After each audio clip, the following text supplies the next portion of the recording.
Saudara-saudara yang dikasihi oleh Tuhan, saya berharap saudara-saudara menyempatkan diri untuk membaca Yesaya 32 ayat 1-8 yang merupakan saat teduh kita hari ini. Firman Tuhan dimulai dengan kalimat begini, saudara.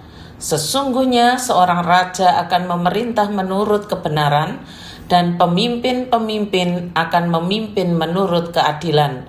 Dan mereka masing-masing akan seperti tempat perteduhan terhadap angin dan tempat perlindungan terhadap angin ribut, seperti aliran-aliran air di tempat kering, seperti naungan batu yang besar di tanah yang tandus, dan seterusnya. Saya berharap saudara membacanya secara lengkap.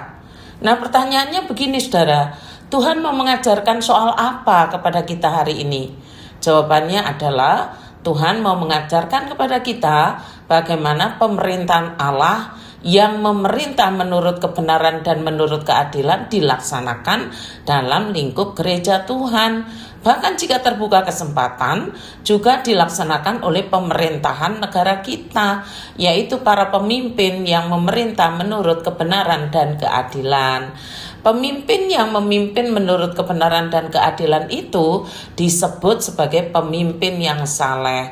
Memang bagian ini pertama-tama menunjuk pada nubuatan Kristus, pemerintahan Kristus.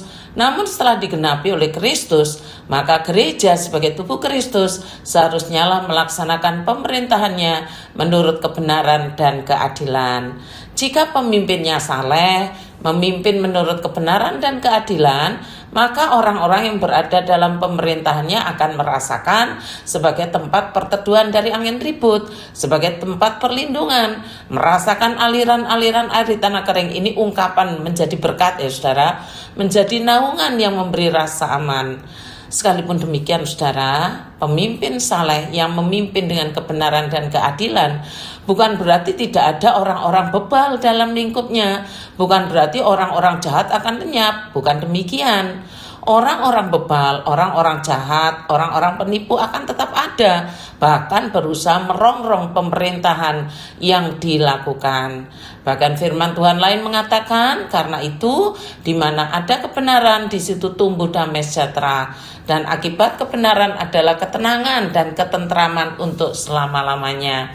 Karena itu saudara, mari kita doakan para penatua kita, hamba Tuhan kita yang masih ada dalam struktur agar mempunyai kehidupan saleh yang melimpah. Jangan cuma dilihat dari luarnya, tapi hati yang saleh, hidup yang saleh, yang memimpin dan mengambil keputusan menurut kebenaran dan keadilan. Kebenaran dan keadilan itu bukan diadopsi di luar firman Tuhan. Kebenaran dan keadilan itu harus bersumber dari firman Tuhan. Ayat 3 dan 4 berbunyi begini. Mata orang-orang yang melihat tidak lagi akan tertutup, dan telinga orang-orang yang mendengar akan memperhatikan. Hati orang-orang yang terburu nafsu akan tahu menimbang-nimbang, dan lidah orang-orang yang gagap akan dapat berbicara jelas. Jadi kalau kita perhatikan saudara, ada transformasi yang menyatakan ketertundukan terhadap kehendak Allah. Transformasi itu ada 4 di alam persepsi, yaitu lewat mata, penerimaan lewat telinga, pengertian lewat pikiran, komunikasi lewat lidah, yaitu kebenaran. Kalau mau bertransformasi, ya harus lewat ini, mata, telinga, pikiran, dan komunikasi atau lidah, yaitu mengkomunikasikan kebenaran. Sebaliknya, yang disebut orang bodoh tadi atau bebal, dalam bahasa Ibrani Nabal, adalah orang yang tidak tahu malu, suka menghina, dan tidak memiliki pemahaman keagamaan. Ya, kalau tahu hanya sekedar tahu.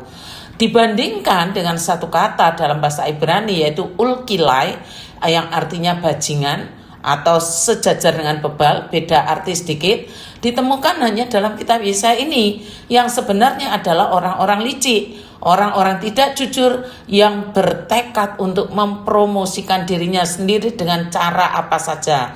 Yang bodoh adalah tidak bermoral, yang bajingan adalah tidak mengindahkan moral. Orang-orang semacam itu hanya menimbulkan sakit hati dan kehancuran atas diri mereka sendiri dan orang lain. Sedangkan orang yang berbudi luhur merancang hal-hal yang luhur dan ia akan selalu bertindak demikian. Luhur di sini berasal dari akar kata najib, artinya dermawan, bersedia. Orang seperti ini melayani Allah dan sesamanya dengan cuma-cuma dan sukarela. Jadi, karakter pribadi dalam kepemimpinan supaya menjadi pemimpin yang saleh dan merupakan persoalan adalah ketiga individu yang digambarkan di atas, yaitu orang-orang yang mengalami transformasi.